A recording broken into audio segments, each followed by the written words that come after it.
This podcast is brought to you from our friends at TenCate Protective Fabrics, Emergency Networking, MagneGrip, and IFSTA.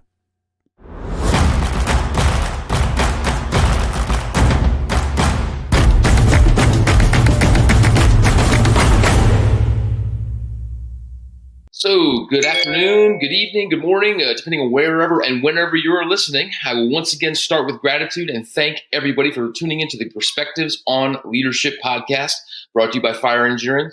My name is Steve Shaw. I'm an Assistant Chief of Fort Lauderdale Fire Rescue, and I'm honored to be part of the Fire Engineering family, not only as a presenter for FDIC, but as the lead for this podcast. You have your choice of which podcast to listen to and digest these days, and I am truly honored that you're choosing to listen to this one. So thank you very much for tuning in.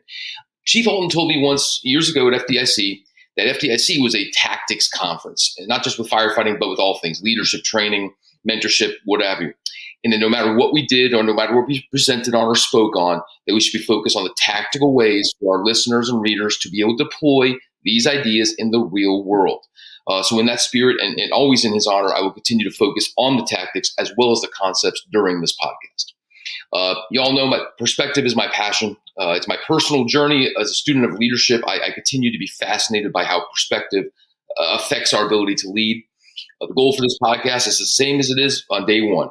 Take a concept or a trait that we associate with leadership and take a deep dive down that rabbit hole. There are so many amazing leaders within our fire service that I want to be able to pick their brains and allow them to provide as many tactical, immediately deployable takeaways as possible to the listener. I'm forever grateful to Fire Engineering and especially Chief Holton for allowing me to have this platform so that I can do my part in passing it on to my brothers and sisters in the fire service. So I'm not going to lie. Before this podcast, I was having trouble trying to figure out how to introduce Ric Jorge. My first thought was, man, Steve, you don't need to introduce this guy. He's one of those people that by name alone, you have an idea of who he is and some of the contributions he's made to the fire service. You know, he's iconic. But the second thought was, if you didn't know him, my first thought was he's the epitome of not judging a book by his cover. I mean, his hard, intimidating exterior definitely does not do justice to this man's deep intellect and consistent drive to help the fire service enhance our mindset when it comes to things like resiliency. So I had the privilege of chatting with Rick at FDIC in April. And the conversation was so good that we all knew that we wanted to talk about a bunch of things and just couldn't do it within the hour that we had at FDIC. So we quickly agreed that we needed to do a round two whenever we had the opportunity. So this basically is round two of that first conversation we had back in April. So just before I give him the floor here, if you don't know who Ric Jorge is a 29-year veteran of the fire service, serving 24 years at Palm Beach County as a career fireman. Rick has ridden and commanded engines, trucks, and rescues during his career.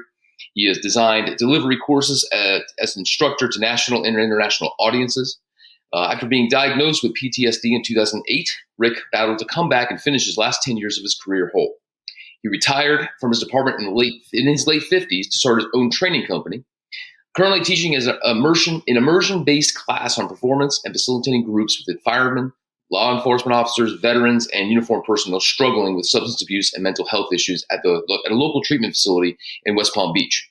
Rick is a published author. He's published multiple blogs, chronicles, books, and is a co-author of the book Developing Firefighter Resilience. Rick is also a cancer survivor. He is a self-described glutton for punishment. He's been married twice, has 6 kids, 9 grandkids, and his wife and him can be found surfing at the local beach break in South Florida from time to time. So right before I give him the mic, there was 3 things I was thinking about prior to us getting on the horn today.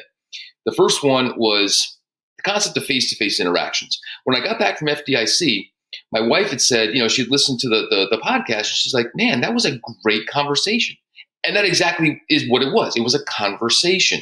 It wasn't like a question answer or whatever. It was a conversation. And it reminded me of the real need to put our tablets away, flip our phones over, and have those really good face-to-face interactions as opposed to a text and a phone call. The second thing I was thinking of is that Rick at FDIC mentioned that FDIC is the church of fire. And I love that concept. I love that mindset and how appropriate. How many times do we attend a conference or a seminar that just gets us that recharge, that refill, that rejuvenation that we need to just go on, and there's so many more of those out there. And whether you're going to a big conference like FDIC or one of the large ones, or even a smaller one locally, there's a lot more out there these days that allows for that regular recharge, that regular maintenance for us as we go through this journey. And the last thing I was thinking of is that concept of resiliency, and how important today is it for us to be able to withstand, balance, or otherwise process all of the varying amounts of stress that comes with being a firefighter. Whether you're as green as grass recruit or a salty veteran, resiliency is one of those absolutely crucial things to survive this career in the fire service. So that being said, Rick, thank you for joining me again today. Much appreciated. I'm really looking forward to this conversation, my man. I'm exhausted. We haven't even started yet, bro. That was like one unbelievable. I'm just going to say, I know Ric Jorge. I know him, and he doesn't impress me. So I don't, that whole intro thing was, the other thing, what's beautiful about FDI? I mean, I love being up here. I'm in North Georgia at my property up here, but at FDIC, we're like in a fishbowl.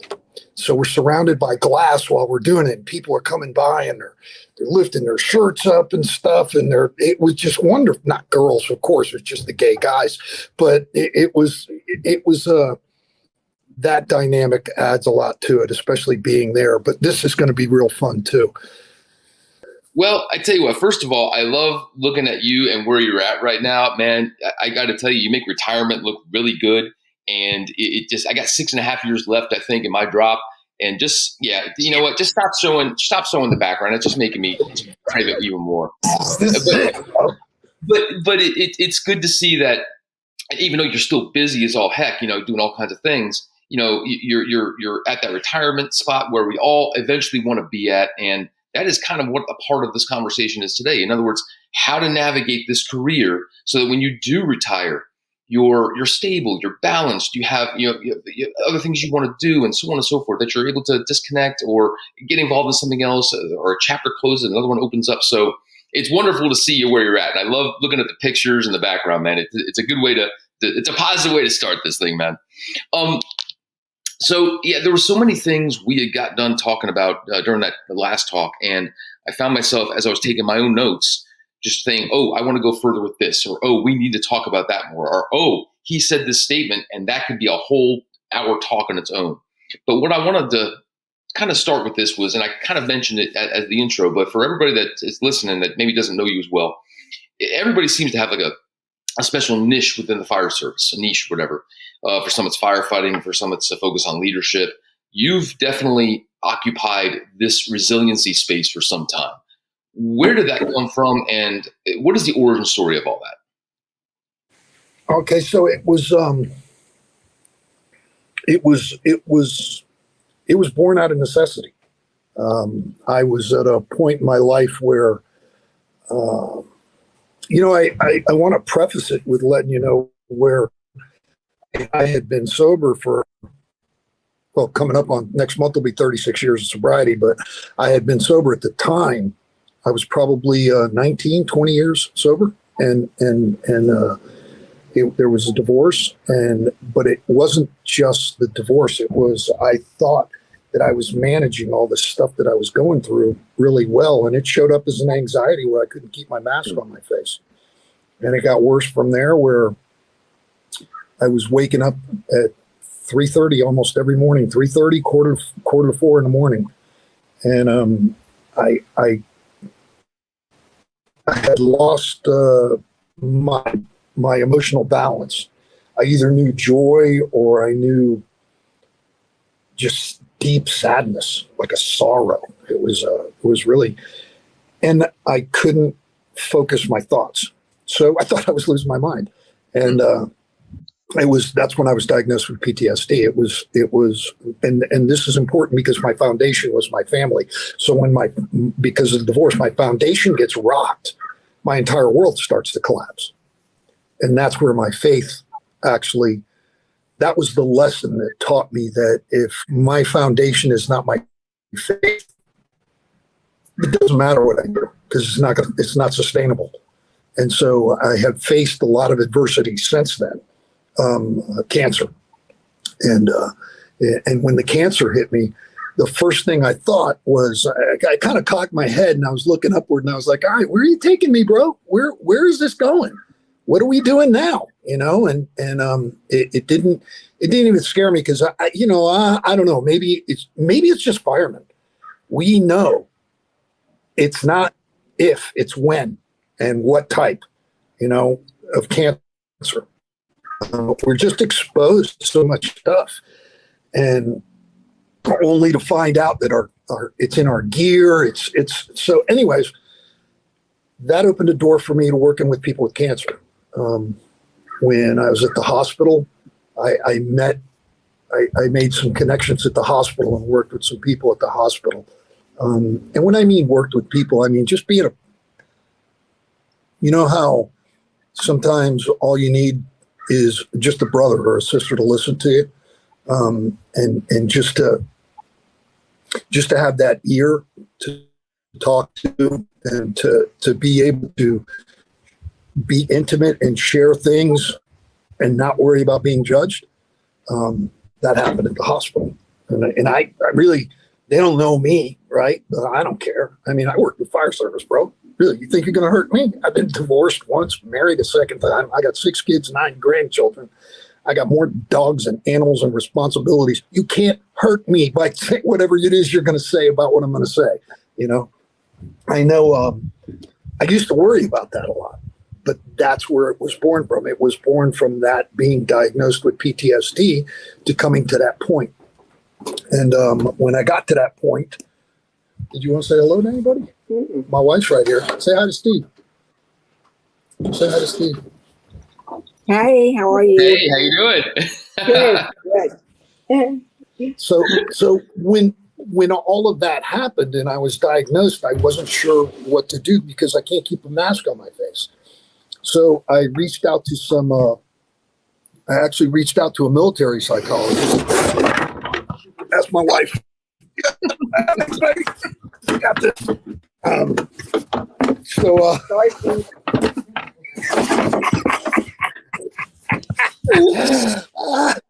So I get to, I'm speaking to Lieutenant Colonel David Grossman, and he helps me come up with some ideas, make some introductions, and those introductions led me to Gavin DeBecker and Andy Walsh, and there's another Andy too. I can't remember his name. Anyways, all these men, it led me back to sports psychologists, and that's what got me started in being able to develop this course that I'm currently doing, which is what led to writing the book, because we did the class first. It's what helped me come back as close to whole as possible, back to the fire service. And it's what, it's what grounded me. It's what got my sanity back. I mean, I had to learn a lot of stuff. So everything that's in the book is stuff that I had to do to come back to whole, right? In order for me to come back to whole. And so that worked. And we started, I started doing certain exercises, right? Like, in the maze, and breathing techniques and body positioning and breathing through body positioning, meditating, mental rehearsals. I started doing visualizations. I started doing immersion stuff where you kind of float in a pool and just, meditate. I was doing stuff to improve my my VO2 max. So I'm running underwater, holding a rock, and as holding my breath as long as I can, and at the beach, of course, not at my pool, but and I started doing all this stuff, and that's where it all evolved from. That's where the book came from. That's where the classes came from. All of that stuff came from that. And it was never an intentional thing. It was out of necessity. I had 10 more years that I had to do, and I was able to do it. It wasn't easy, but hey, nothing in the fire service is easy, bro. If you're looking for easy, it was easy. I recommend you get a job at the grocery store bagging groceries, because that's easy. All right. Putting up with people's shit at a grocery store is one thing. Putting up with people's shit in a fire service, completely different animal. It's a difficult job, hard, dirty work, man. But I love it. Best job in the damn world. IFSTA is dedicated to updating firefighting techniques and safety through the creation of our manuals, apps, curriculum, Resource One, and more. Our high-quality, technically accurate, and affordable training and education materials have made us a worldwide leader of the fire service. Visit us at ifsta.org for more information. It really is, man. And, you started this off with some pretty powerful statements, and I love that we're talking about resiliency because I do think it's one of those things, whether you're brand new or well in the career, you need to be considering that and need to be ready for some of these challenges. But I think that one of the most profound things you just said is that you thought you were managing. You had thought you were managing correctly, and you didn't realize that you weren't.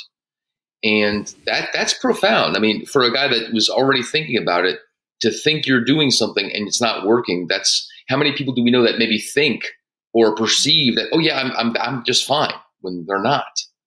And having that culture or people around them to maybe wake them up to, hey, actually you're not. Let me help you, let me direct you to the right space, whatever, but at least the realization. So I think it was a powerful start.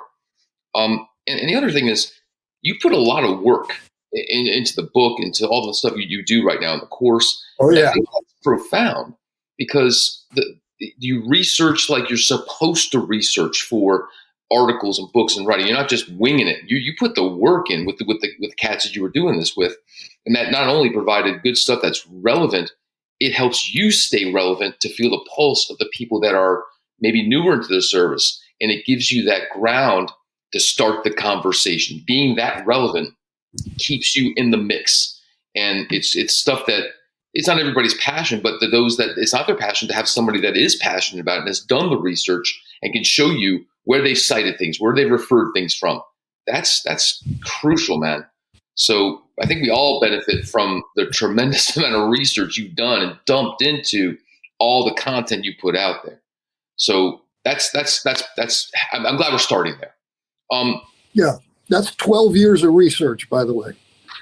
Yeah, that's no 12 joke. years. It's not, I've thrown away stacks of research because I wanted to keep it because I'm like, oh, somebody challenged me, I'm going to need it. I'm like, oh, let them do the research. I'll cite it, tell you where you can find it. You do the research, man. I already did it once. It worked for me. So that's the whole point.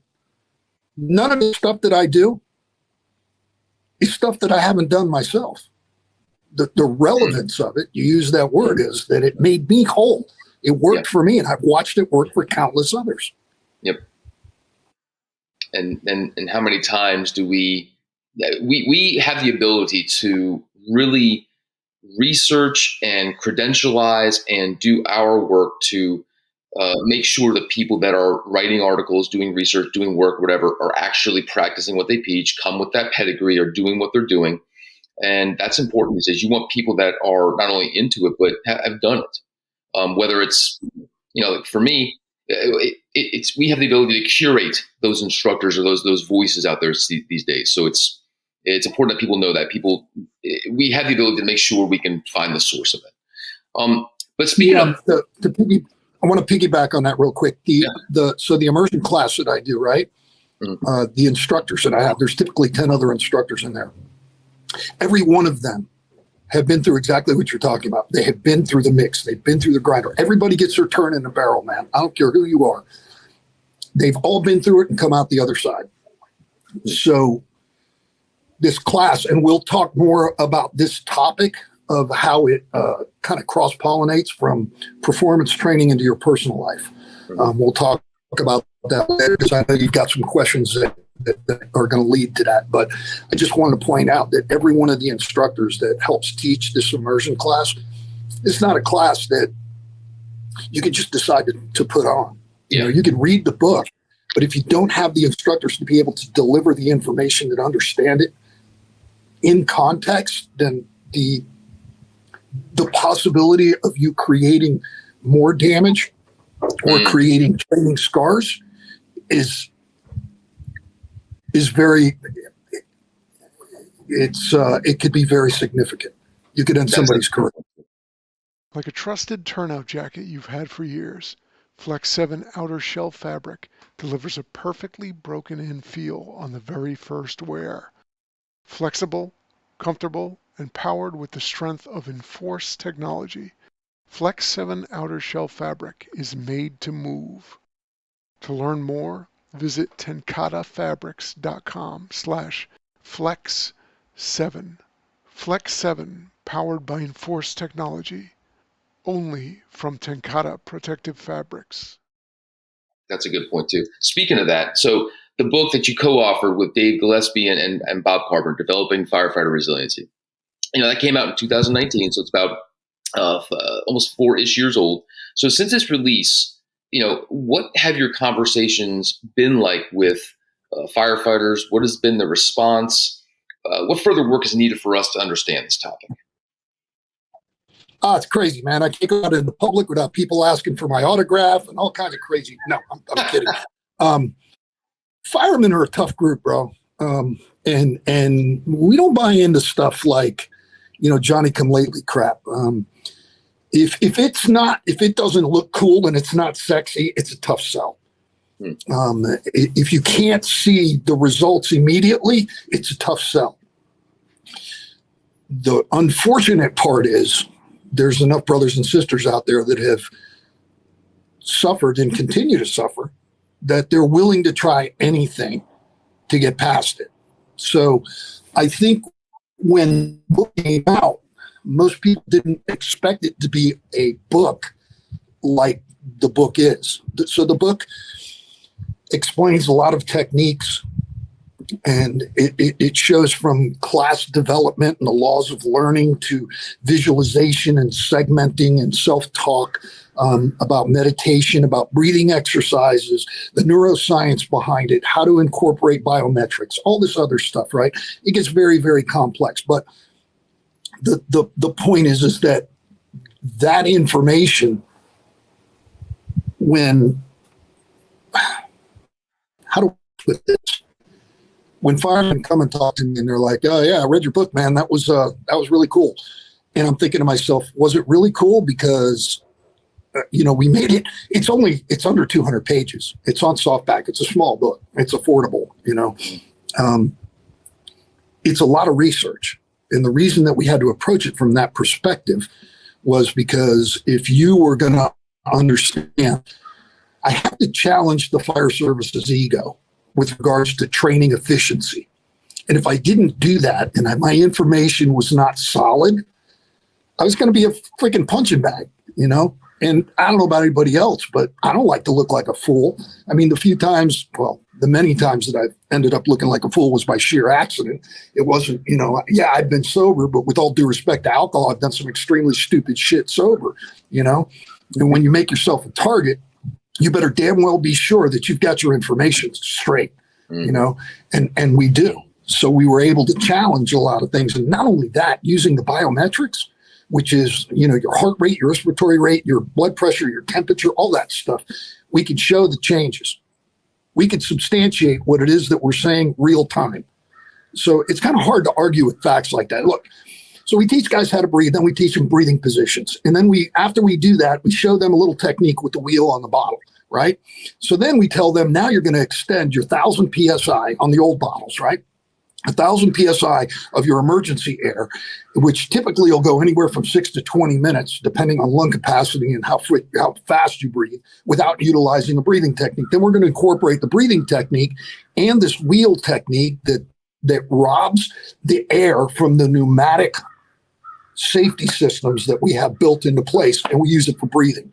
So essentially, in a nutshell, we're taking a positive pressure equipment and turning it into negative pressure equipment, utilizing a breathing technique sheltered in place, and you're extending 1,000 PSI to 60 to 82 minutes. So I don't give a shit who you are and what your degree is. Argue with that, because the truth is it works, and we were trying to do a research paper on this, but that's just not my lane. There's other people that do that. I look for results, because that's what we are. We're an action-based society. That's what we do. We just take action. So if something works, I'm going to do it. you know. Breathing in diesel exhaust fumes is like walking into a fire without a mask. Over time, those toxins lead to cancer. Protect yourself with MagneGrip, the easiest, most reliable exhaust removal system that features a true 100% seal to eliminate diesel exhaust fumes. To get free grant assistance, visit MagneGrip.com. And I appreciate that. It's one of those things where I imagine that right after the book came out, there was those conversations. You're having more of them because it did come out. So it drove people to seek you out and have further, to dive deeper into that topic. And it's an important topic. And I think that's what I wanted to talk about next is, as we talk about some of the new folk coming on these days in terms of what they're going to have to deal with the fire service, including everything, in terms of our trouble we're having with recruitment and retention, trouble getting people into the fire service in general, and then we have, when they're here, trying to get them to, I won't use the word survive, but I don't know, navigate through this journey as a firefighter for anywhere between 20, 25, 30, or even more years. What are some things that we should be focusing on our folk to, as they start this career, in terms of making them resilient or giving them ability to properly process everything that they're going to see? What are your thoughts on that? So,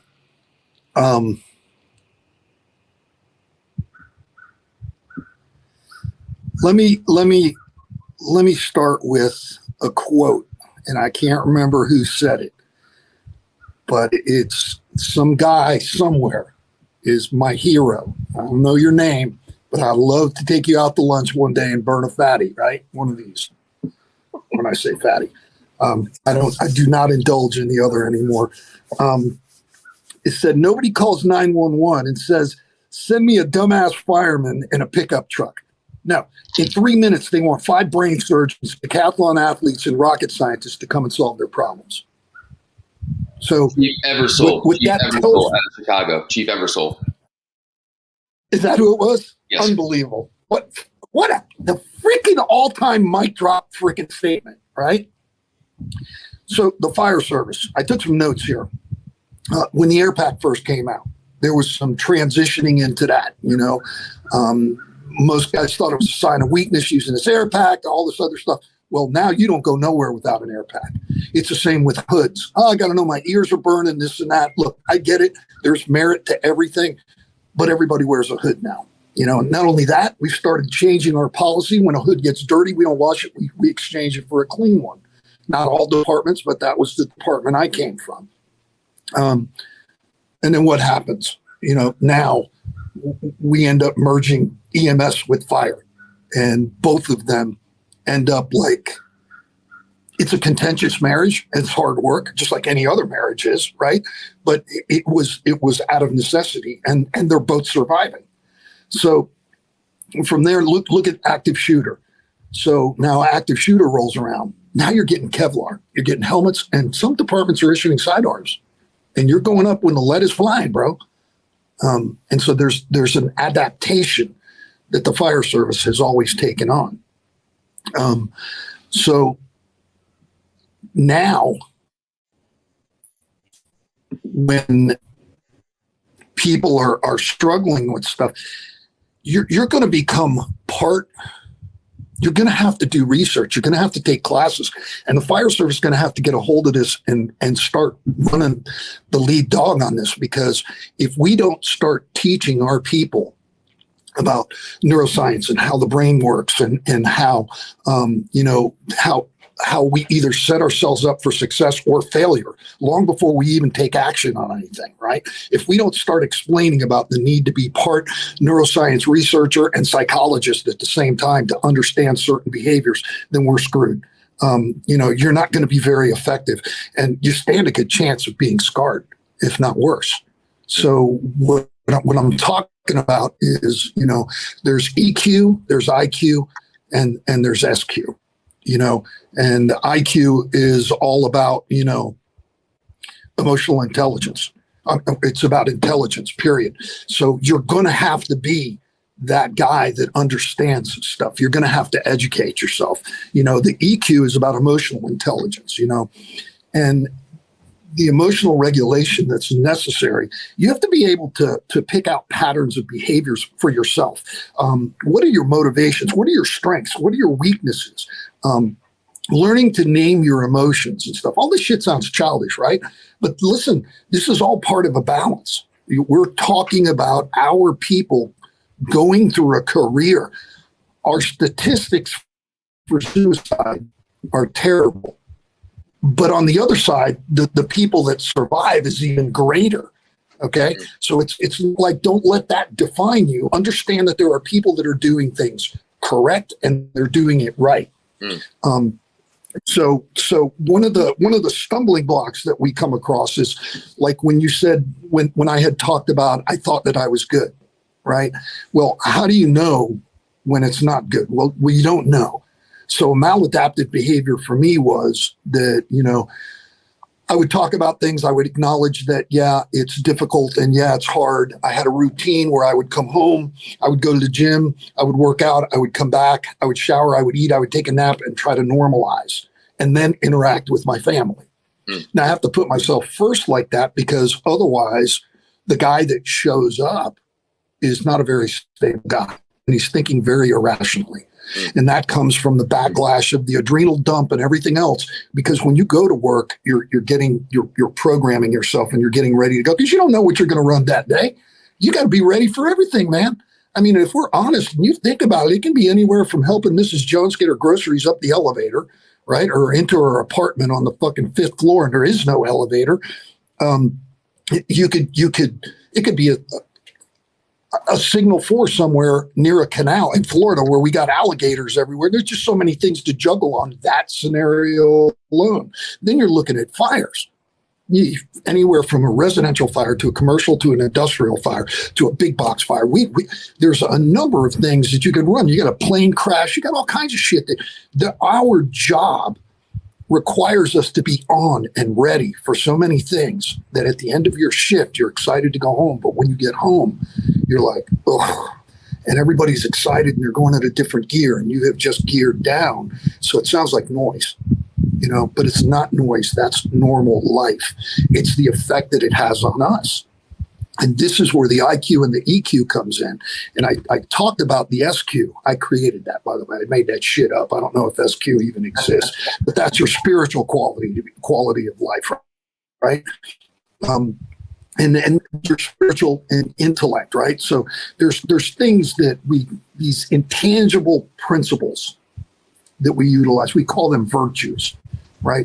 There's honesty, there's courage, there's temperance, honor, vigilance, sacrifice, willingness, all of these things. The list goes on. It's not just use this. Our book opens with that because those things are the foundation of character, and character is the foundation of leadership. And whether you're on the job and you're an informal leader or a leader by rank, when you leave and you go home, I hope to God you are leading your family as well. And I hope you're leading them down a good path. And not only that, but yourself. So those 3 principles that we just discussed are all internal. None of them are external. Everything is internal, from the way that I think to how it makes me feel from the emotion and how I run those thoughts past my moral principles, right? Morality is nothing more than what's right and what's wrong, right? All the right, all the good, because temptation comes for Ric Jorge left and right by the truckload. And if I don't surround myself with other like-minded men, which leads to that social question about who are you hanging out with? Because, as easily as I can tell you what your department values, just show me their hiring and their promotional process. I'll show you what they value. I can tell you what you value in your personal life by the people that you hang out with. So those 3 principles are a thing that the EQ, the IQ, the EQ, and the SQ, those 3 principles are the things that are foundational for us that helps you with the maladaptive. Because while I thought I was managing, I didn't until I was full. And then it came to me to the realization through the thought of, what's wrong with you? Well, everything that I was doing was not working for me. It wasn't because it was maladaptive. We got alcohol, we've got substance abuse. I didn't have either of those 2. Right? You got women, you got violence, you got dishonesty in every level. And so there are things that we do. Let's just go out and we'll go get a couple of drinks, we'll unwind, we'll relax, this and that. Yeah, that's great. That's not a bad thing. But if that is your solution every time something bad drops, I got news for you. You're not dealing with whatever it is causing you unpleasantness. And we're not here to be comfortable. We're here to work our asses off. And this is what the work looks like. And the reason is because when you do get the opportunity to relax and enjoy comfort, you value it even more. You see it in your family. You see it in you. But all of those things, back to what we were talking about, all those things, it's an inside job, man. Everything's internal because that affects the external world. Our society's got it backwards. We think the external world affects the internal. It doesn't work like that. It doesn't work like you could have a huge house. You could have all the money in the world, people that love you because you got money and you pay for everything. But you know what? You're hollow. And so that's the difference between being successful and being fulfilled. You're never going to be fulfilled until you go through the internal and it affects the external. Seconds count when responding to an emergency. Minutes save count when documenting your day. Emergency Networking makes records management easier and faster with its fire and EMS solution. User-friendly, complete online and offline functionality, highly customizable, all at an affordable price. For more information, please visit emergencynetworking.com. So I'm going to shut up because that's a lot to unpack. But you bring up a lot of good points, and I love that you started this with a couple of things. You know, that EMS and fire is a contentious marriage, and I think it's just me in the South Florida area, we know that. But you know, most of the people that are coming into this, they know it. When they get on the job, they're going to be doing both. You know, so one of the things that we're trying to do, I know in our area, is making sure they understand. One, we're upfront and honest with them about what they should expect from this job. Like, yes, you'll be running a lot of calls. Yes, a good portion of those will be medical.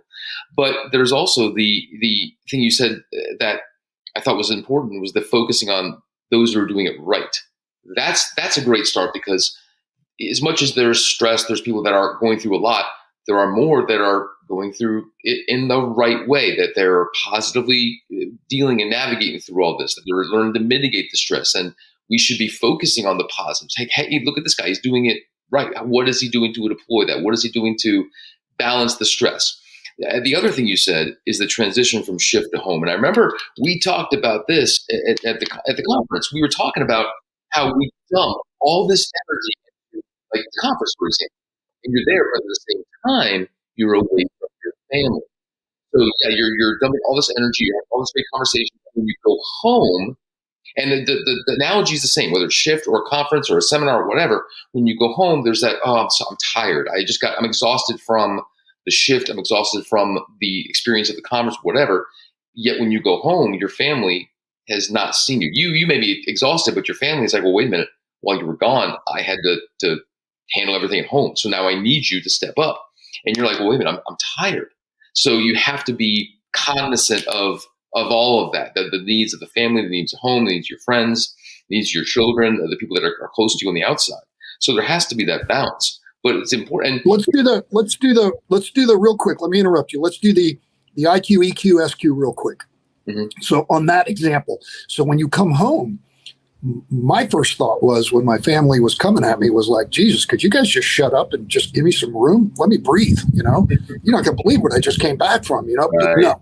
So the IQ is, okay, they sound kind of needy. What do you think that's based from? Goes to the EQ. It's from love. And so the spiritual aspect is like, oh yeah, I'm married.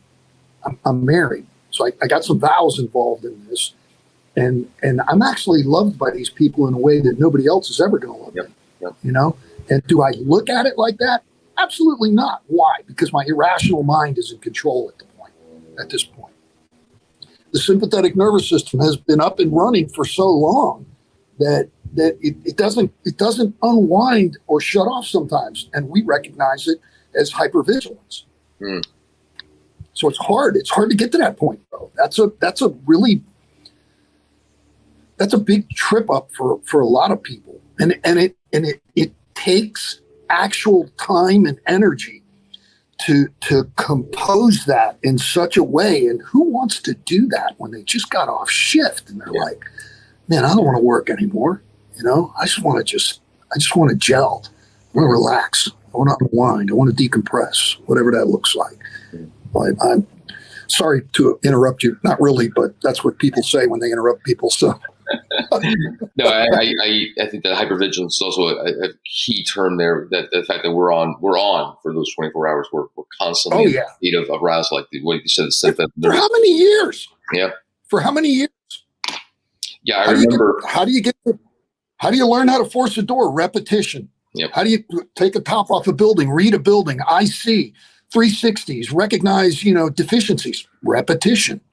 And through the years, this repeated thing for this hypervigilance, and brother, it's a monster. Yeah. It's a monster. Well, let's transition there to, we're talking about, the newer firefighters and what they need to know about what we're talking about here. But, let's talk about the ones that have been on the job for a while and that may seem like they're struggling. And where I'm going with this is, we talk about resiliency over the course of a career. And I remember reading Travis Howe's book. It was, what was the name of his book again? It was Create Your Own Light. And I remember reading, in fact, I wrote it down because I always keep it with me. Travis's book, he put down, because remember, he went through a series of PTSD after the Charleston 9 and whatever. Oh, yeah. And this book is amazing. But one of the things he had said was in the book, and I actually called him and asked him about this. One of the things he put in the book was, after presenting countless red flags with no one ever pulling me to the side to ask, Travis, or are you okay? I was done. And that spoke to me in such a way that I actually called him and I go, hey man, just want to break that down for a second. Are you saying that if someone would have asked you while you were going through this, that would have changed the trajectory of maybe your path? And he goes, Steve, that's why I do this. That's why I teach. That's why I present this way. Because yes. And I think about that in terms of the people that have been on for a while that maybe struggling, maybe dealing with a lot, what do they need? And sometimes it's someone just to like you were saying, maybe just to be there, maybe to listen, or maybe to ask a question, to say, hey, how are things going? You look like you're stressed. What's going on? To be the person that just opens the door if you recognize it, because we work with people, we know them better than sometimes their own family knows them sometimes. So if we see them struggling, it's our duty to ask the question, to open the door. But so in terms of those people that are on for a while, what is your thoughts on their resilience? What do they need to know? Man, if only there was a book that somebody could read that could take them step by step through some stuff, that could support it with research that, and experiential learning. If only there was a book.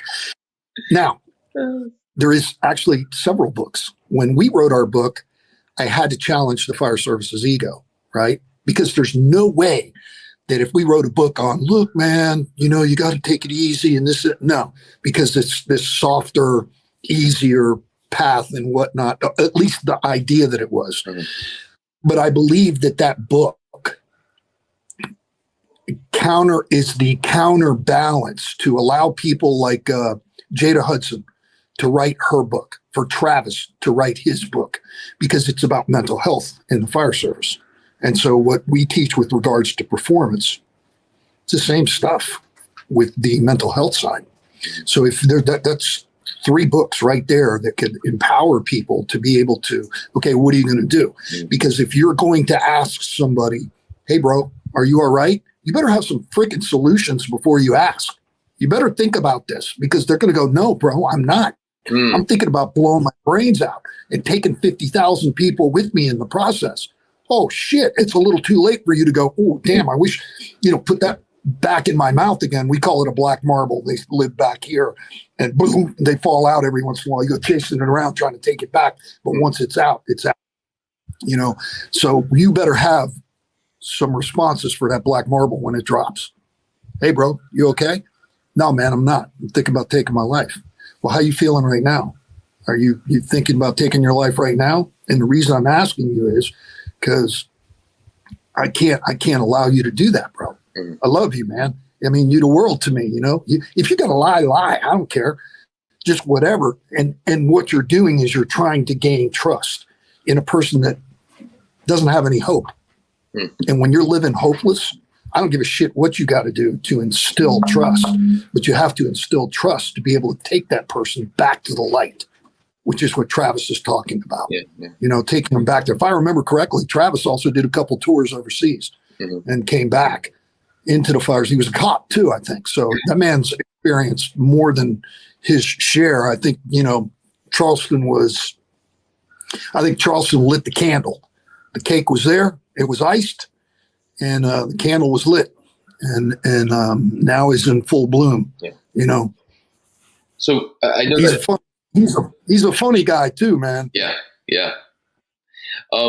I think a part of this is also the social aspect of what we do. And this is something else we talked about a while back, the fact that we are social creatures. We desire to be in a social context. We desire conversations, be around other people. In general, we are, like you said, social creatures.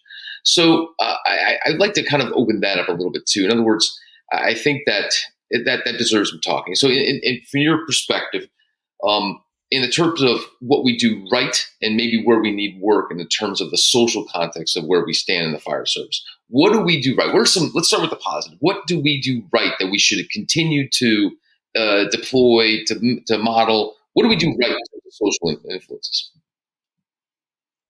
So,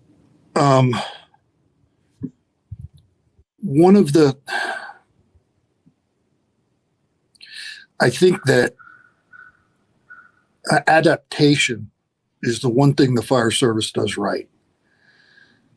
It doesn't always embrace the solutions, but if it's shown in the proper context, right, where you have got people like, and I keep mentioning Jada and I forget her husband's name. Do you remember his name? I don't. And anyhow, he's not a little dude. He's a physical dude. And the same with Travis and the same with myself. So I take advantage of that because I want people to understand that I don't care what you look like. It comes for everybody. So one of the things that the fire service does is it adapts to things, and it adapts well. Is it reactive? Is it proactive? Who gives a shit? As long as you're adjusting and adapting. Sometimes we have to see our own, what would you call them? Our own shortcomings before you can actually fix them, right? You have to experience that failure. And then you go, holy crap, I didn't see that coming, All right, well, what do I do and how do I prepare for that in the future? And so that has been a slow wheel that's turning. We hear a lot about the millennials and whatnot, and how anything to do with a phone or a computer or this and that. Yeah, well, you know what? Everybody brings a skill set. And that skill set allows them to be able to research this information and be able to vet people very, very quickly. Not only that, they get to educate themselves by going in there and digging around and doing stuff that guys like me had to learn how to do. These guys grew up with that stuff. So they're so much more proficient at it. Don't knock them because of that. Embrace what they bring and find a way to put that in, right? Because the fire service is about adapting.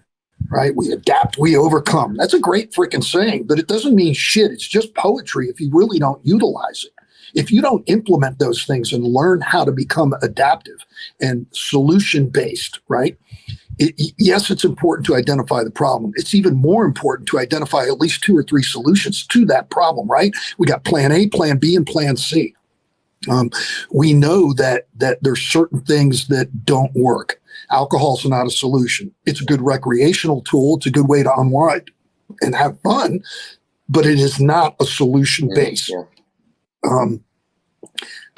So I think that now and none of this, let me just put this out there. None of this is the fire service's fault. The fire service was doing what the fire service does. And what I mean by that is the men that were involved in this, that's what they were taught. And that's what they did. Well, neuroscience steps in, opens the door. We start to see how the brain actually changes. We start to keep stats. We start to recognize divorce rates and violent behavior and the way that our members are dying 10 years after they retire. Hey, listen, here's a freaking secret. It's not cancer that's killing everybody. It's alcohol, it's substance abuse, it's loneliness, it's sadness, it's suicide. It's all of the above, right? So I think that the fire service now sees this information out there It's science, it's vetted, right? No different than, flow paths. I've used that example a million times. When that information first came out in the wrong hands and in the wrong brains, that's dangerous. But the old timers look at it and go, well, yeah, it makes sense. We've been doing that shit for years. Science finally vetted what it was that we were doing. Well, science is finally exposing and showing us how the maladaptive behaviors aren't working and how the adaptive behaviors will help you overcome that. So, for example, as a human being gets older, we lose neuroplasticity, the brain's ability to be able to absorb information and grow and change, right? The old saying, an old dog can't learn new tricks. No, an old dog can learn new tricks. You have to be patient, and it takes many, many repetitions. Why? Because it's an old dog, and it learned how to do something a specific way, and to overcome it, it takes time. It takes patience, it takes vigilance, and it takes perseverance. And so all of those things, oh shit, those are virtues. See, that's why it's the first chapter in our book. You have to understand what the words mean. If you want to know further on that, I hear Aaron Fields is doing a phenomenal class on language and communication in the fire service and why words are so important. So, and Aaron has a freaking phenomenal way to be able to relate to the audience and get his information and material out there. He's a freaking genius. Anyways, so understanding that the fire service is now starting to wrap its brain around this and catch up to it, and be able to do things, they're implementing things. Oh, like what, Rick? That's a great question, Steve. I'm glad you asked. So the things like peer support, like resilience training, things like CISM and the deficiencies and the efficiencies that all of those things have, and how to approach our people. EAP, where now the providers are not just family therapists, but trauma certified, where these people are psychologists also, not just a therapist, a psychologist, because the psychiatrist is going to give you meds, he's going to give you drugs, and he's going to say, here, take these, this is going to work. Not all of them, but the real good ones work on the internal stuff. Right. The new umbrella study that came out shows that depression is learned. It's actually, the medication doesn't work. It has nothing to do with serotonin uptake. It has everything to do with what it is that you tell yourself. So they have just recognized it as a cognitive behavioral therapy, right? Thinking.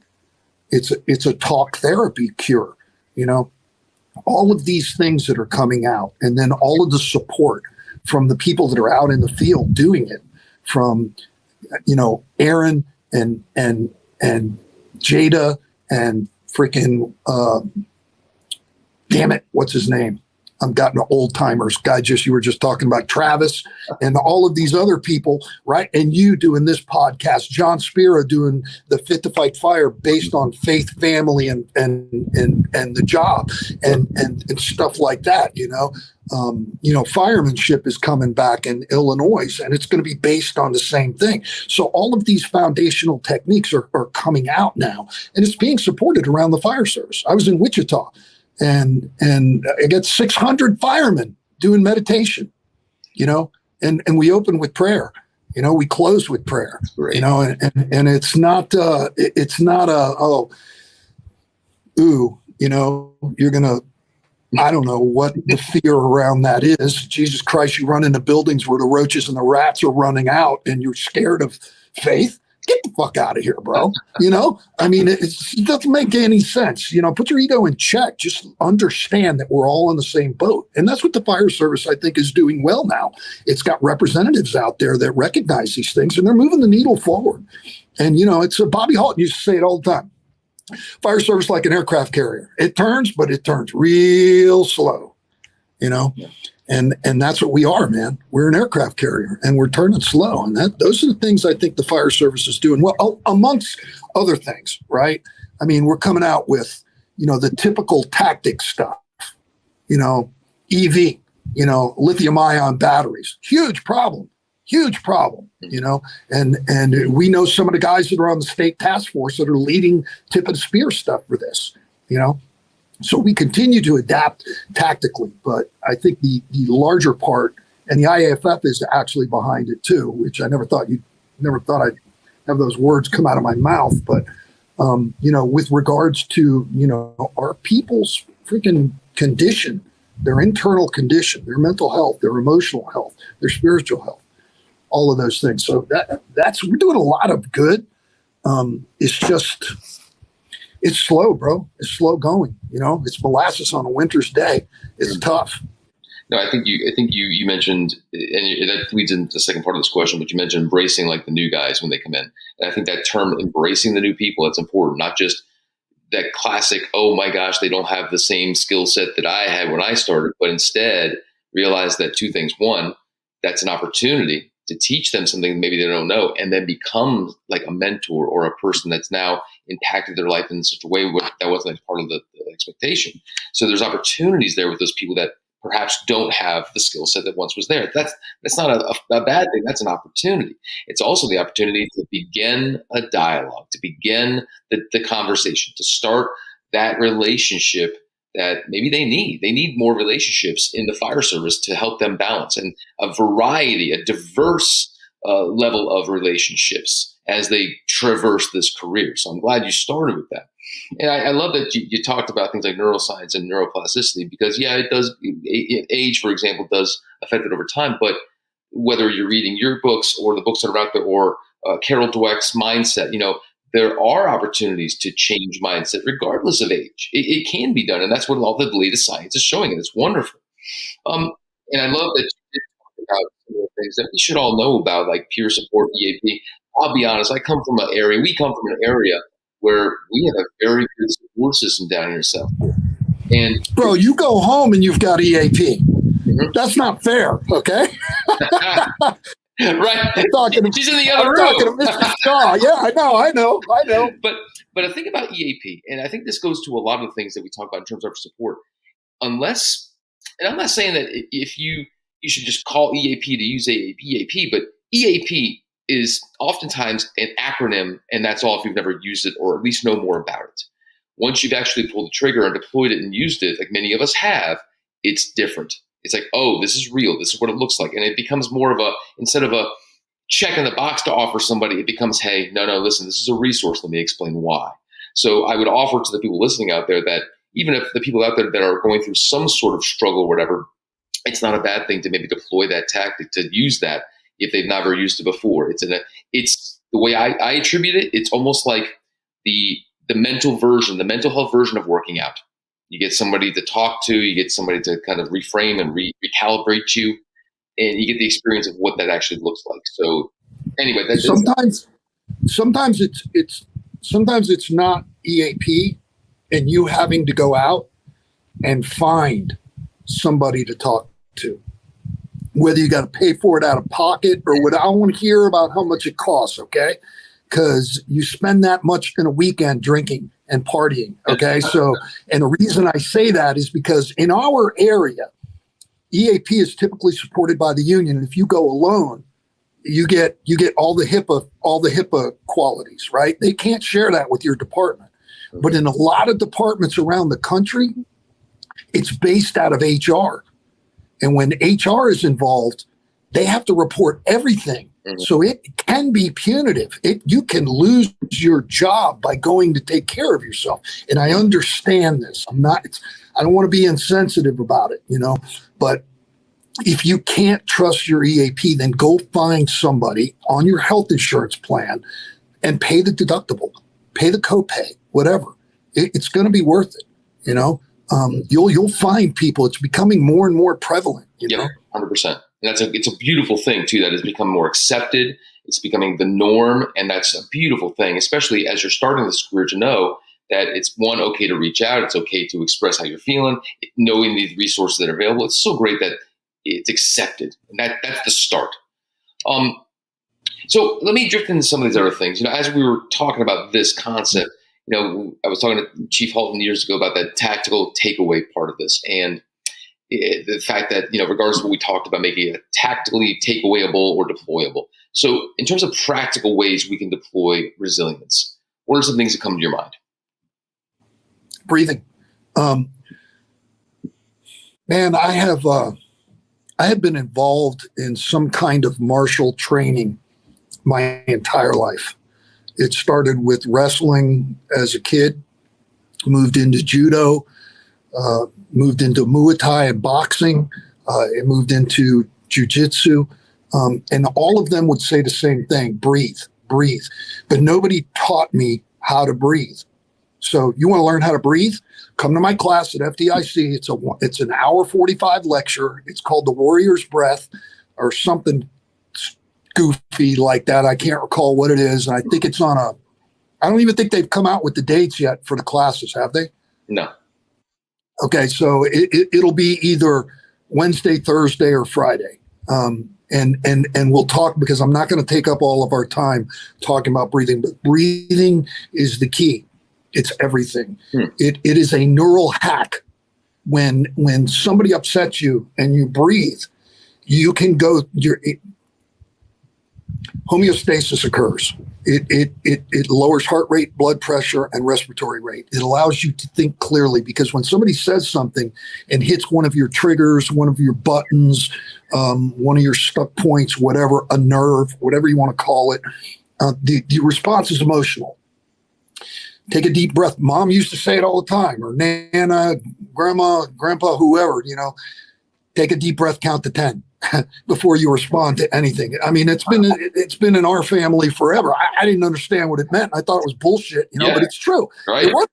And so the breath is one takeaway. It's one big takeaway.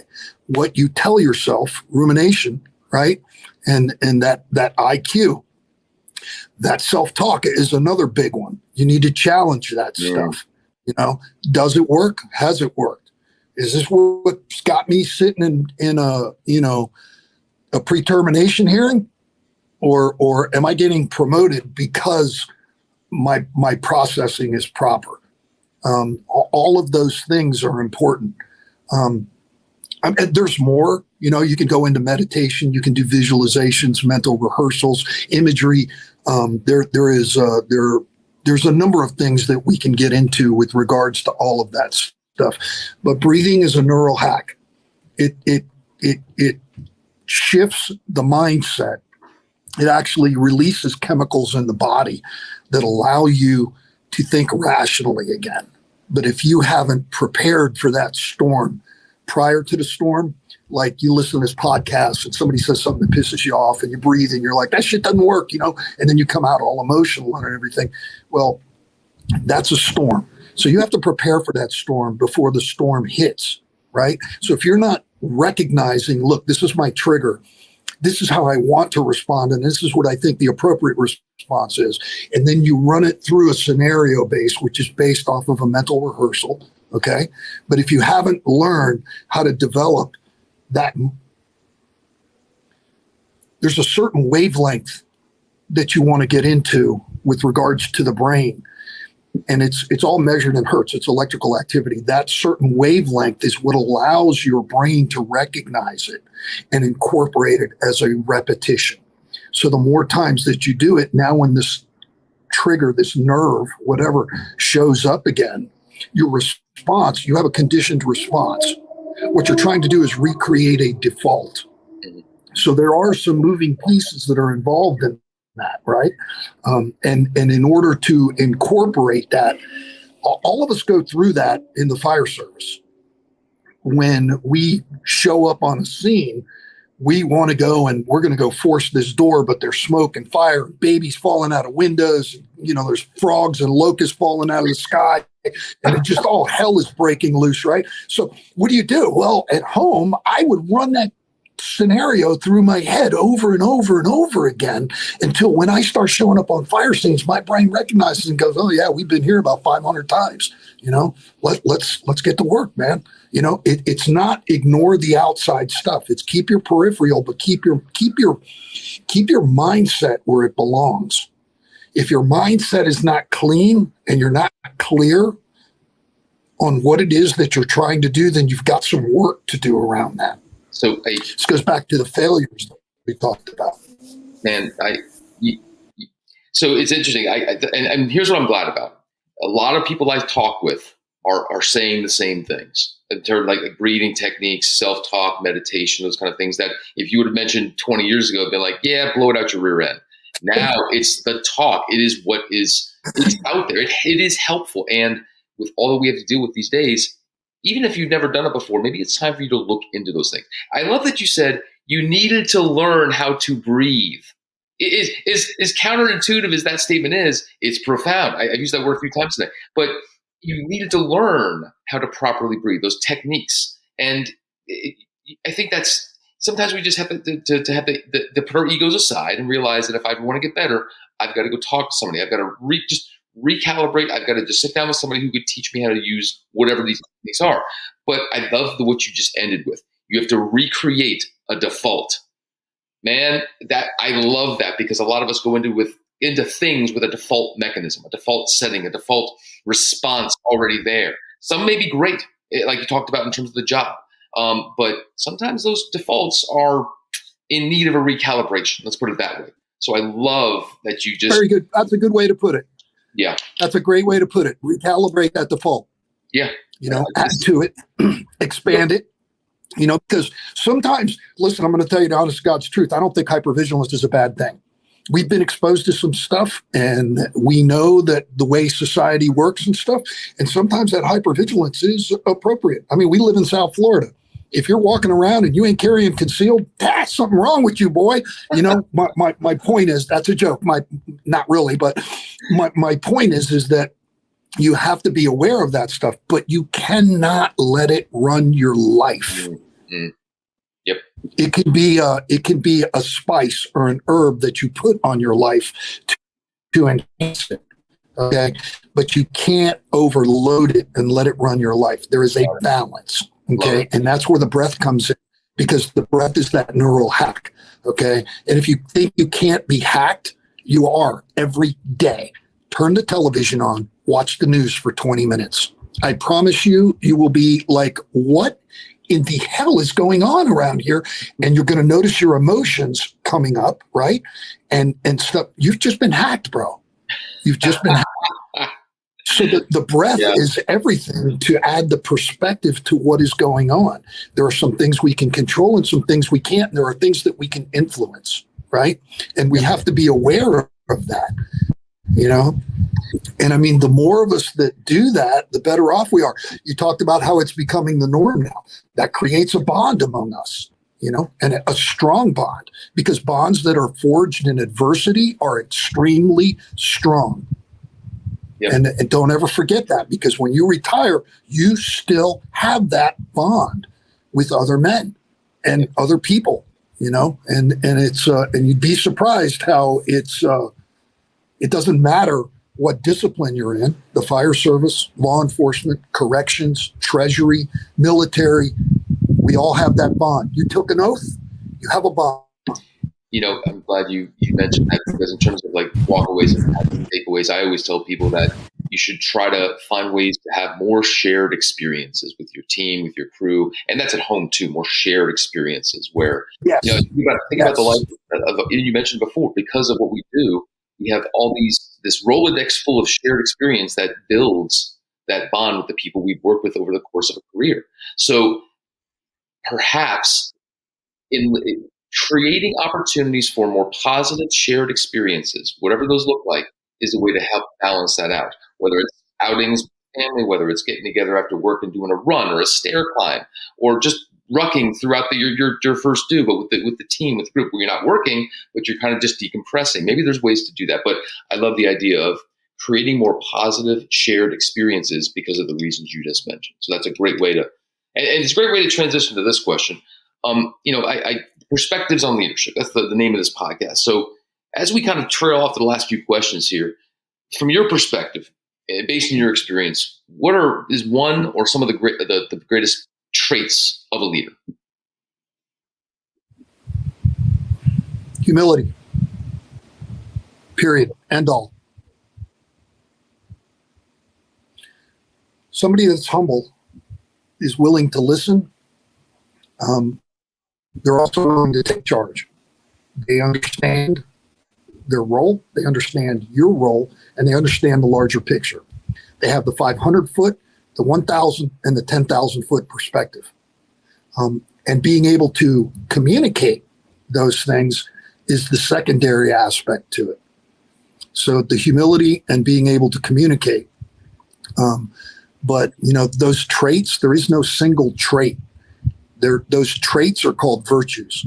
You're either incorporating them in your life and you're living from, that honesty, that open-mindedness, that vulnerability, that transparency, and being able to incorporate your people. You know who your people are. You're invested in them. You recognize what their strengths are. You embrace them. You bring them up. You let them work those strengths for the better of a battalion, for the better of a department, for the better of a company, whatever it is, which in turn makes you a mentor.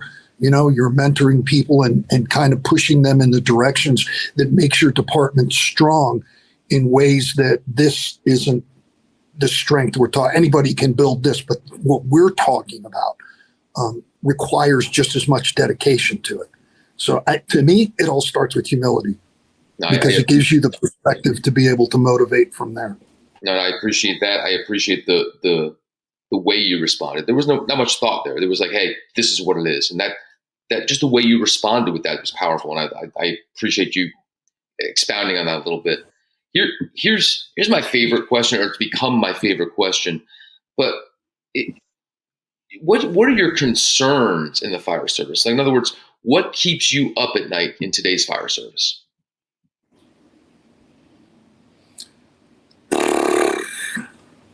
Nothing. What does that mean? I think the fire service is in very capable hands of the younger generation.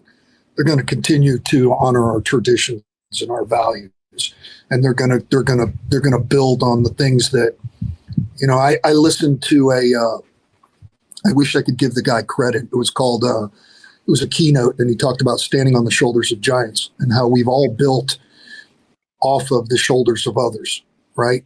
And I think that this generation is going to continue to do that, bro.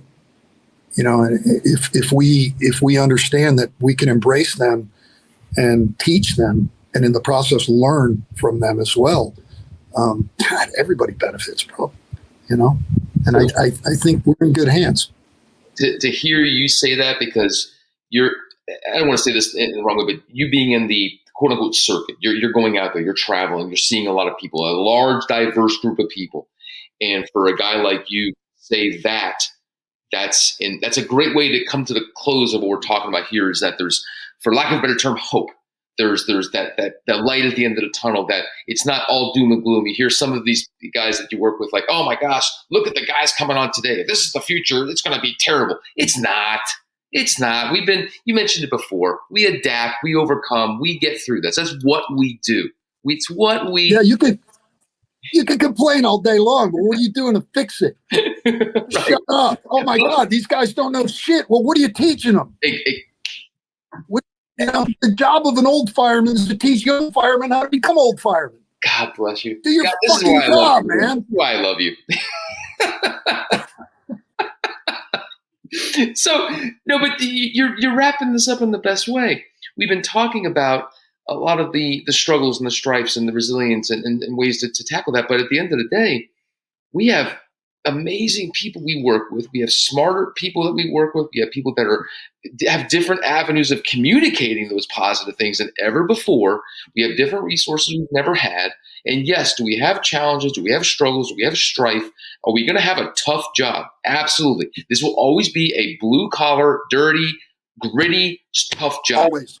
But adversity is opportunity, bro. Yeah.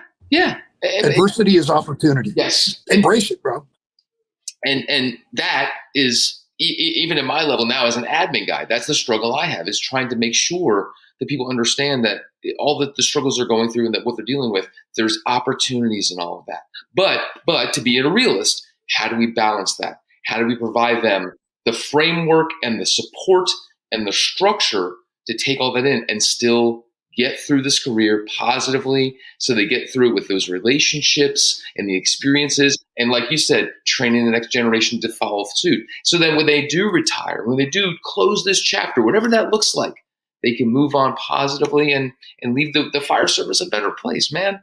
That's yeah. So I love that you said that, man. That's as we come kind of to close on this, that's the way to end this, man. I mean, in fact, it opens it up to go ahead. No. It's routines. Routines are key. Routines, not rituals, right? Routines, they help you to get into the mindset that's going to make you successful. Rituals are tied to an outcome. And we're not in the outcome business. We're in the action business. Because even when we take all the appropriate actions, the outcome isn't always successful. So stop with that. We are in the action business, bro. You don't like the way something's going in your company. You do the best that you can to kind of influence that. You talk to people individually. Maybe you talk to them as a whole. Yep. Routines are key. Routines are important. That's what sets the mindset, bro. We're talking about establishing a routine to recognize your triggers, establishing a routine to implement breathing with body positioning. We're talking about establishing routines that help you to create and refine your default and alter things. These are routines. They're not rituals, bro. Rituals are cool. But there's an outcome that's expected with that. And in the fire service, we're in the fucking action business. We ain't in the outcome business. The outcome's out of our hands. That's in God's hands. That's in, we haven't even started talking about the God thing, but that'll be another podcast or something. I do enough of that with like John Spira and Cody Trestrail and, the guys in our cadre. They're very, I think I think that the upside to being broken is it shows you a lot of truth about yourself and about what your beliefs are. So let me ask this last question.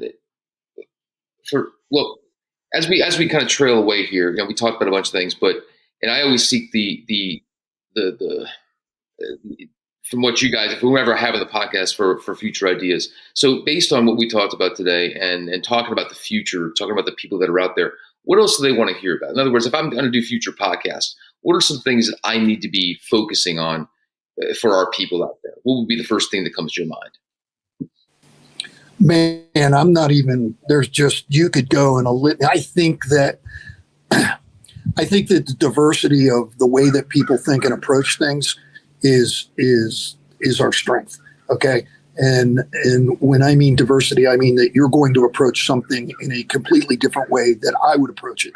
And what that does is it reaches another segment, that's why there's 10 instructors in my cadre. Everybody has their own delivery, their own perspective, their own story. And with 10 instructors, I have 10 times the chance of capturing the hearts and the minds of these men and women that come through our class. So what do I think that you should be going in? I think you should keep doing what you're doing, because I think you're doing a fantastic job. What I think you should be doing isn't as important as what you think you should be doing. You know what I mean? Thank you for throwing that back out. I appreciate it. I trust I do. I trust your ability to be able to judge and move forward with what's in the best interest of the fire service. Yep. and the individuals in the fire service. And you say you're 100% right. And I think that some people out there that are intimidated about anything from writing an article to writing a book to teaching a class, because they may think, well, that's already been done, or that's already out there, or that subject's covered. Well, maybe, yes, but you may present it or display it or tackle it in a way that it resounds better with somebody that the other person didn't do it. And I think that we have to make sure that we keep that in the forefront of our minds, because we can digest a zillion things out there, from podcasts to articles or whatever, but sometimes something hits you different than it does somebody else. So that's right. Truth will always resonate with people, but the delivery is that's the thing that gets the truth across. The context, the delivery, all of that. And that's what's beautiful about the fire service. I mean, it comes from so many different angles, from so many different, and we're so diversified. I mean, look at all the different personalities. we got knuckle draggers. We got to have them. You actually have to be a blend of all of that to be a rounded fireman. You've got to carry all of those traits, man. So I'm comfortable with the direction that. No, and I like the way we ended this, man. It's a positive thing. It brings hope, and it just shows you that we have a lot of opportunities out there with a lot of them amazing people that we work with, man. So for you, what's next, man? What's on your radar? Where are we going to see you around, man? I am off until February. February will be at North Florida, and then we've got Illinois, and then we've got North Florida Fire Expo.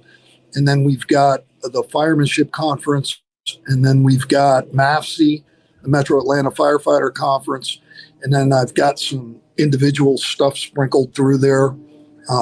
What I've learned is I don't travel very well anymore. So if I'm going once a month only, that's fine.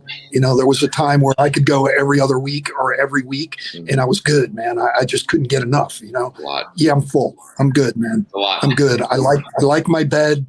I like my wife. I like coming home to my house. I love my life. I got a life that I don't deserve. Sometimes I just go, what did I ever do to deserve the life that I've got?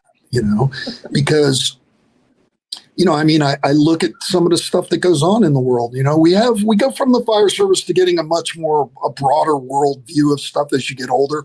I think your own mortality comes into question. You start looking at shit from a much broader view. I could be living in South Israel right now. That's fucking hellhole right now. Yeah. But my point is that I've got some stuff coming up. Instagram, Tactical Resiliency Training LLC. We keep it updated, kind of. I'm not a real big social media guy anymore. Facebook, same thing. Tactical Resiliency Training. Our YouTube page, my LinkedIn page. That's it. I got stuff going on. I don't really advertise. I was talking to Jeremy with I think it's Fire Talk Radio, and I was going to get him to start. He does a lot of marketing stuff too, and my marketing is all word of mouth.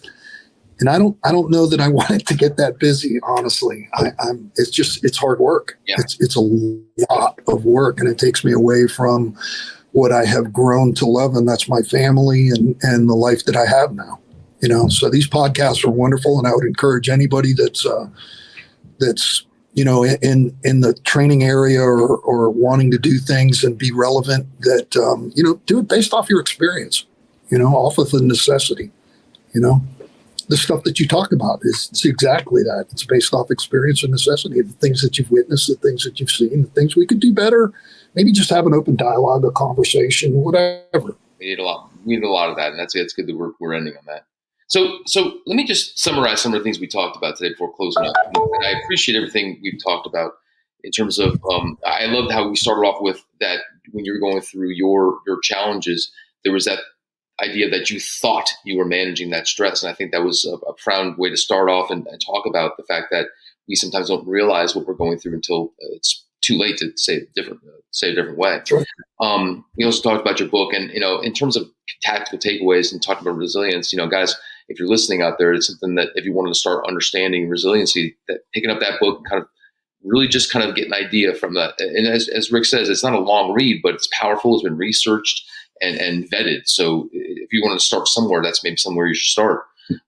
We talked about focusing on the people that are doing it right. And I think that was a good statement, especially in the middle, because we do focus on, okay, if this person's having a challenge or what are ways we can help people, but there are a lot of people doing it the right way, maybe seeking them out to see what makes them tick, what are things that they deployed that works for them, and seeing if those work for you in your life in terms of resilience.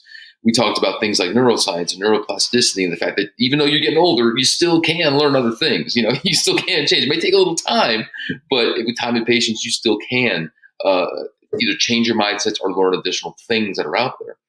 We talked about things that are more practical in nature, like self-talk, meditation, breathing techniques. And I love that you said you had to learn how to breathe. That's a profound statement. It doesn't just happen. You don't just go off and do things. Sometimes it needs an education. It has something as simple, but not as simple as the proper way to breathe and use that as a way to be resilient. And I love that we said that recreating a default. Out of all the statements that we're walking away with today, I love that idea. That's going to have me kind of opening things up in terms of my default settings or people's default settings, and how can we recalibrate those in a more healthy way. We talked about humility and dove into that, and we ended off in a positive way in terms of just reinforcing that the fire service is in good hands. We have a lot of good people out there. We have a lot of good ways to transmit information. We have a lot of conferences and seminars of people spearheading and championing things that are good for the fire service in this space and others. And, this is a great way to end off this topic. I still think that for me, I still want to do more research, especially on the neuroscience area. I think I want to dive into that, and especially on IQ, EQ, and as you say, SQ. I like that you're inventing things. It's wonderful. But as we're wrapping up here, Rick, what are your final thoughts? What are we as we're speaking to the listeners and ending up here? What are your final thoughts?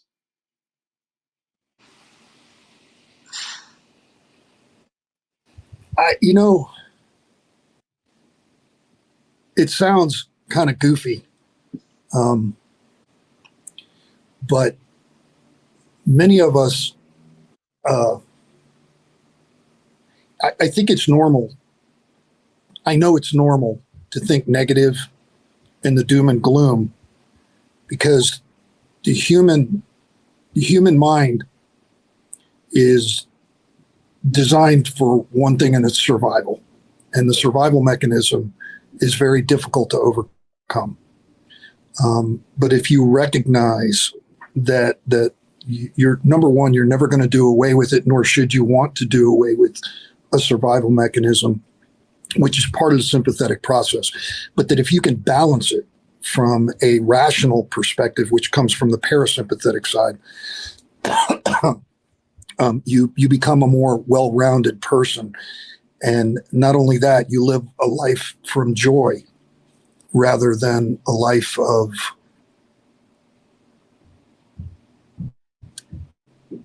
always focusing on the misery and the bad thing. And, it's very difficult to, I can't even find the word that captures that right now at the moment. That's a byproduct of being 65 years old. You just kind of forget shit. I don't know how in the hell Gustin remembers the stuff that he does. That man's mind is sharp as a tack. I love that man. Amen. But my point is that, don't live your life in quiet frustration and isolation. There's so much more out there that will impact your life in such a positive way. And that, when we focus so much about impacting our own lives, but what happens as a result of that is you start impacting others, and you start understanding the pleasure of joy from impacting and helping others that is so powerful. And when you empower other people, it's so powerful and so rewarding. Don't take yourself so serious, man. Wear life like a loose shirt, change that shit often. When I had hair, I used to bleach it. I did all kinds of shit to it. I mean, maybe that's why I ain't got no hair left now, but you get it, don't take yourself so serious, bro. It's life's too short. There's a lot of pleasures out there. There's a lot of joy to be had. We just happen to be in a tough industry that can rob you of that. And it doesn't rob you. You rob yourself of it. Take that shit back. Take it back. Take it back with a vengeance. If you're going to hate something, hate being freaking negative, hate being in debt, if you're going to, steal something, steal joy, steal pleasure, steal love. Well, listen, that's it. That's a great way to come to a close here, man. So, Rick, thanks for doing this again, man. I always enjoy talking to you. I'm glad to have gotten to know you. I'm glad to be able to pick your brain and see inside your brain and really just get a different perspective when I talk to you, and it's so healthy for me for anybody to talk to you and kind of hear your side and then help other people. I love talking to you, man. It's every time I do, I feel like I walk away a better and happier person. So I hope that the listeners are listening here have the same effect. So as we wrap up, as always, second Friday of the month for the Perspectives on Leadership podcast, we talked about a lot today. If you ever want to reach out for more information, obviously we mentioned the book and Developing Firefighter Resiliency. If you have any questions of what we talked about today and you'd like a little more information, you can always reach out to me through Fire Engineering or Rick. We'd be happy to point you in the right direction of all these resources we're talking about. It's that important that we're not in some ether. We're not some sort of untouchable people. We're here to help the fire service. So if you have any questions and want to dive into more, we can direct you in the right direction. So thank you all for listening. This has been, once again, a wonderful opportunity to pick the brain of some people out there. Hope you get a lot out of it. And I guess we'll see you next month. So Rick, thanks once again for hanging out with me. Much appreciated. All right. Pleasure, brother. Thank you for having me. All right, everybody. We'll see you next month. Thank you all for listening. God bless and be safe out there. Take care.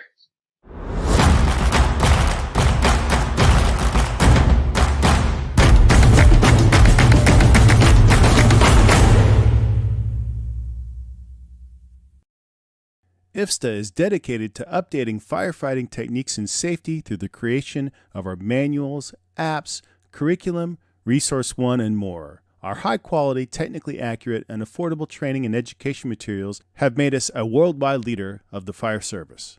Visit us at IFSTA.org for more information. Like a trusted turnout jacket you've had for years, Flex 7 outer shell fabric delivers a perfectly broken-in feel on the very first wear. Flexible, comfortable, and powered with the strength of enforced technology, Flex 7 outer shell fabric is made to move. To learn more, visit tencatafabrics.com/flex7. Flex 7, powered by enforced technology. Only from TenCate Protective Fabrics. Breathing in diesel exhaust fumes is like walking into a fire without a mask. Over time, those toxins lead to cancer.